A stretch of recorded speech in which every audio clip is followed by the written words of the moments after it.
कल मैंने जो क्वेश्चन दिया था फिजिक्स में उसका आंसर देख लीजिए। गॉस की प्रमेय पर आधारित क्वेश्चन था। उसको कैसे आप लगाएंगे, तरीका हमारा क्या रहेगा। क्वेश्चन आपका था संलग्न चित्र में वेक्टर ई बराबर 200 आई कैप न्यूटन पर कूलम। देखिए वेक्टर ई बराबर 200 आई कैप का मतलब भी समझ लीजिए। यहाँ पे कन्फ्यूजन होता है कि यहाँ पे आई कैप क्या है। देखिए 200 आपका क्या है, वैद्युत क्षेत्र का परिमाण है, लेकिन ये जो आई कैप है ये वैद्युत क्षेत्र की दिशा बता रहा है।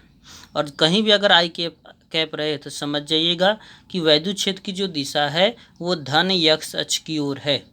इसका मतलब ये 200 आई कैप का मतलब कि वैद्युत क्षेत्र का मान 200 न्यूटन पर कूलम है, लेकिन उसकी दिशा धन एक्स अक्ष की ओर है। ये कब होता है, जब एक्स का मान 0 से बड़ा है। और जैसे ही एक्स का मान 0 से छोटा होता है तो वैद्युत क्षेत्र का मान -200 हो जाता है। माइनस का मतलब धन एक्स अक्ष की ओर न रह के वो क्या है, माइनस एक्स अक्ष की ओर है। जैसे इस क्वेश्चन में इधर है तो मैं ये वाला लिखूंगा 200 आई कैप ये है, और इधर जो वाला जो मान है ई ये आपका -200 आई कैप होगा। ये आपका 20 सेंटीमीटर लंबे तथा 5 सेंटीमीटर त्रिज्या वाले बेलन का केंद्र मूल बिंदु, जैसे ये बेलन है इसका लंबाई 20 सेंटीमीटर है और इसकी त्रिज्या कितनी है 5। उसकी अक्ष एक्स अक्ष है, ये देख रहा है एक्स अक्ष है, तो वो कह रहा है ज्ञात कीजिए। पहला क्वेश्चन बेलन के प्रत्येक चपटे फ्लक्स से निर्गत फ्लक्स पूछ रहा है। चपटा फ्लक्स कौन है, ये वाला और ये वाला। दूसरा कह रहा है बेलन के वक्र पृष्ठ से निर्गत फ्लक्स, वक्र पृष्ठ ये वाला है ऊपर ये चीज। बेलन के निर्गत कुल फ्लक्स, कुल कितना फ्लक्स होगा, मतलब वक्र और दोनों चपटे फ्लक्स तीनों को मिलाकर कुल कितना फ्लक्स होगा। फिर बेलन के भीतर नेट आवेश कितना है।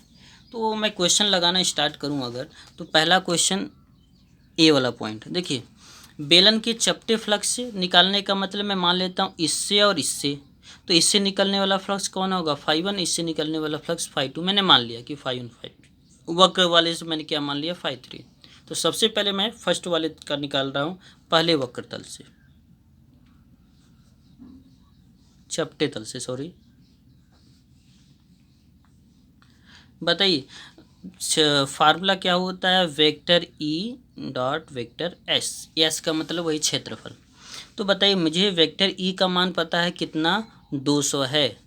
तो वेक्टर ई का तो मान आपको पता है, लेकिन क्या वेक्टर एस पता है, नहीं मालूम है। तो सबसे पहले हम वेक्टर एस निकाल लेते हैं, क्षेत्रफल सदिश। बताओ ये क्या है, एक तरह से एक वृत्त है। बेलन होता है, बेलन में आपको याद होना चाहिए बिग वृत्त की तरह आपका रहता है। जैसे मैं ये मान लूँ कि मेरे पास ये मार्कर है, ये एक बेलन है, तो ये वाला जो पोर्शन होगा ये आपका एक सर्कल होता है, एक वृत्त होता है। और वृत्त का क्षेत्रफल आपको पता है क्या होता है, πr²। चूँकि यहाँ पे हम क्षेत्रफल सदिश निकाल रहे हैं, वेक्टर एस निकाल रहे हैं, और किस दिशा में है, एक्स अक्ष की दिशा में है, तो हम क्या लिखेंगे यहाँ पे आई कैप। अब बताइए पाई का मान 3.14 और आर का मान कितना दिया है 5 सेंटीमीटर।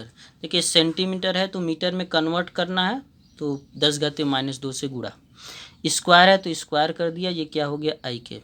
इसको थोड़ा सिंप्लीफाई करें, 3.14 गुणे 25 गुणे 10⁻⁻4 आई के। 25 का गुणा करें तो 25 चौके 100, हाथ में आया 10, 25 से कम 25 10 35, हाथ में आया 3, 25 3 75, 3 78। ये आपका आ गया 78.50 गुणे 10⁻⁻4। ठीक, और सिंप्लीफाई करें तो 7.85 गुणे 10⁻⁻3, दशमलव के एक इधर घसका दें। ये क्या आया है, ये वेक्टर यस आया है। इसका मान हम यहाँ पे रखते हैं, तो φ1 का मान कितना होगा, वेक्टर ई का मान कितना है, देखिए 200 आई है, तो मैं लिखूँगा क्या 200 आई, फिर डॉट, फिर यस का मान कितना है, यस का मान मेरे पास है 7.85, वो रख देता हूँ 7.85 गुणे 10⁻⁻3।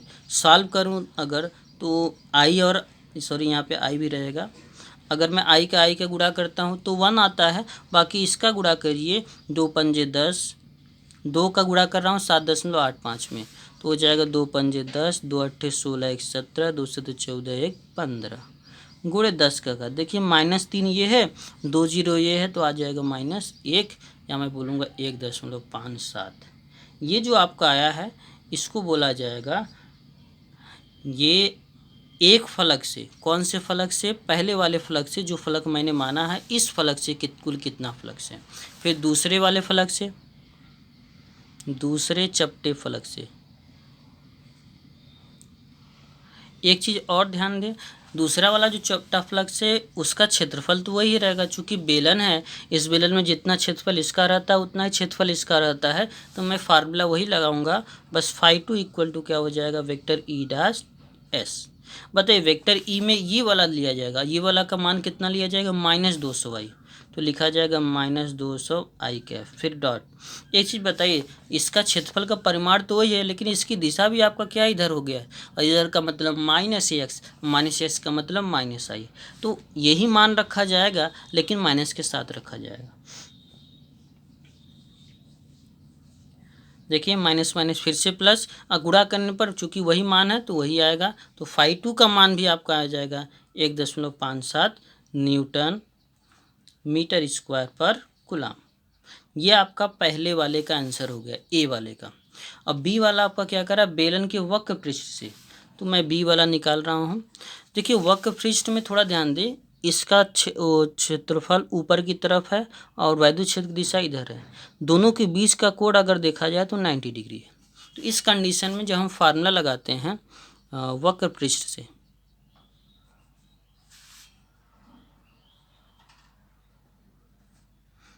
वक्र पृष्ठ अगर निकालेंगे तो मान लो φ3 है तो फार्मूला वही रहेगा ई डॉट एस, लेकिन अगर डॉट प्रोडक्ट हटाते हैं तो क्या आता है, E into S into cos theta, और आपको दिख रहा है कोण का मान कितना है, 90 अंश है, तो लिखा क्या जाएगा, E into S into cos 90, और कॉस 90 को होता है 0, तो φ3 का मान कितना आ जाएगा, 0।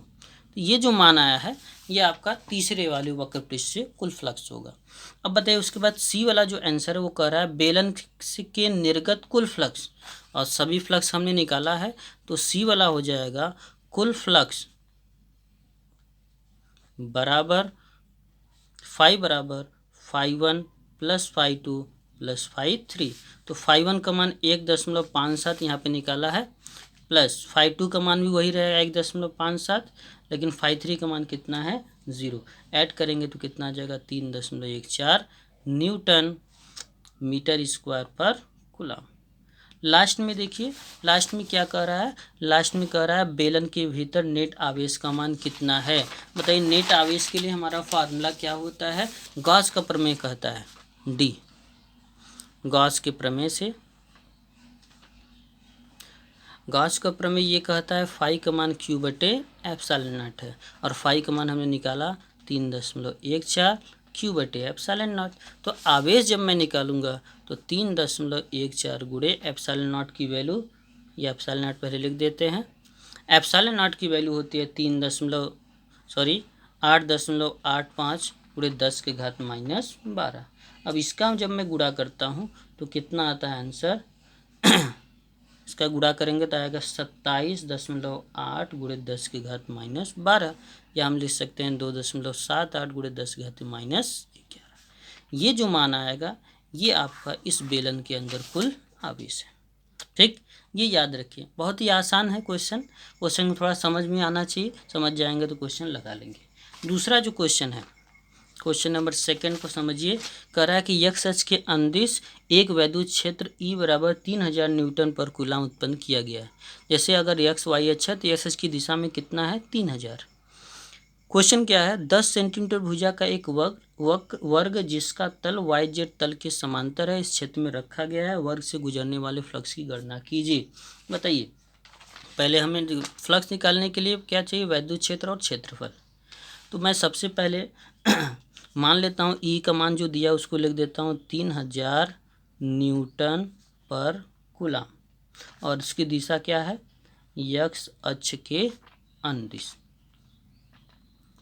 अब आगे देखते हैं, हम वर्ग का निकाल लेते हैं क्षेत्रफल ताकि हमें आसानी रहे। वर्ग का क्षेत्रफल हम जानते हैं भुजा का स्क्वायर होता है, तो भुजा का मान कितना दिया, 10 सेंटीमीटर है, तो -10 सेंटीमीटर से मीटर में बदलने के लिए 10 के घात -2 से गुणा कर दिए, स्क्वायर करेंगे, मान लो क्षेत्रफल यस था तो कितना आ जाएगा, 10 के घात माइनस ये 2 हो जाएगा, ये 10 के घात -4 हो जाएगा, ये यस बराबर 10 के घात -2 मीटर स्क्वायर। तो देखिए मेरे पास क्षेत्र वैद्युत क्षेत्र भी है और क्षेत्रफल भी है।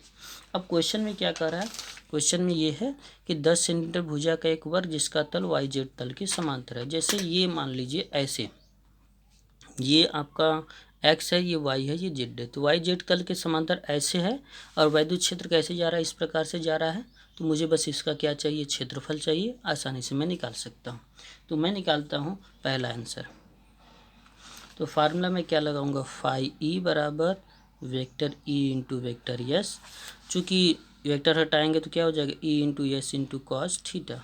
बताइए, जैसे ये आपका यक्स अक्ष है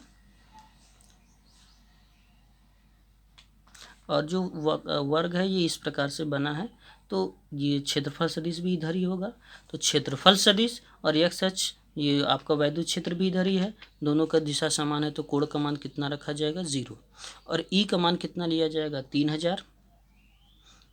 यस का मान लिखेंगे 10 के घात -2 और कास थीटा के स्थान पे कितना रख देंगे, 0। तो आपको हो जाएगा 10 घात -2 है तो 2 0 गायब हो जाएगा, बचेगा 30। चूँकि कास 0 का मान कितना होता है, 1। इतना आ जाएगा न्यूटन मीटर स्क्वायर पर कूलम।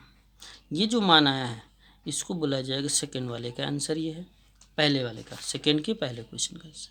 यदि यहाँ पे कह रहा है वर्ग के तल पर अविलंब यक्स अक्ष से 60 अंश का कोण बना है। देखिए अविलंब आप कितना कोण बना रहा है, 60 अंश।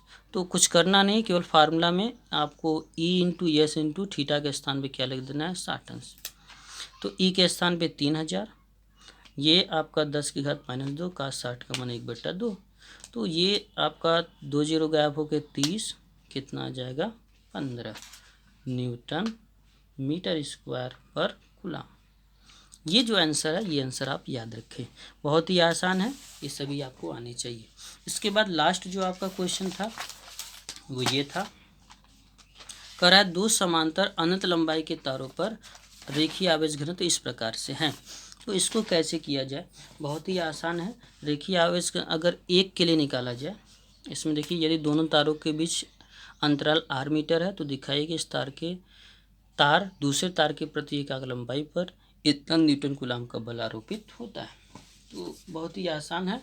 मैं सबसे पहले हमने रेखीय आवेश घनत्व के लिए या एक अनंत लंबाई तार के लिए एक फार्मूला पढ़ा है। मैं सबसे पहले निकालता हूँ पहले तार के लिए। तार एक के लिए बताइए आप, ई बराबर हमने फार्मूला पढ़ा है लैम्डा अपान 2πε0 इंटू आर। याद होगा आपको, ये फार्मूला हमने निकाला हुआ है कि स्मॉल r दूरी पर किसी एक तार के लिए दूसरे तार पर कितना विद्युत क्षेत्र होगा। तो ई बराबर तो ये पढ़ा हुआ है, और ये मान लो इक्वेशन फर्स्ट। और बल का मान कितना होता है, बल का मान हमने पढ़ा है F बराबर ई इंटू क्यू। तो ई का मान है lambda 1/2πε0 into R into Q. Q को मैं क्या बोल सकता हूँ, क्यू आपका है रेखीय आवेश घनत्व, तो आपका क्या है लैम्डा। तो क्यू इक्वल टू आपको मिलेगा क्या, लैम्डा 2। चूँकि लंबाई कितनी है, एकांक लंबाई, तो लंबाई की वैल्यू 1 लिया जाएगा, तो जो आवेश रहेगा वो लैम्डा 2 के बराबर। चूँकि लैम्डा बराबर होता है Q/L। अगर लंबाई का मान एकांक कर दिया जाए, 1 कर दिया जाए, तो लैम्डा की वैल्यू कितनी हो जाएगी, Q का हो जाएगी। तो इसका मतलब लैम्डा 1 Q के स्थान पे आप क्या लिख सकते हैं, लैम्डा 2/2πε0 इंटू आर। तो ये आपका बल का मान हो गया। तो ये तीनों क्वेश्चन आप तैयार कर लें, मैं इसका PDF बना के भेज देता हूँ आंसर।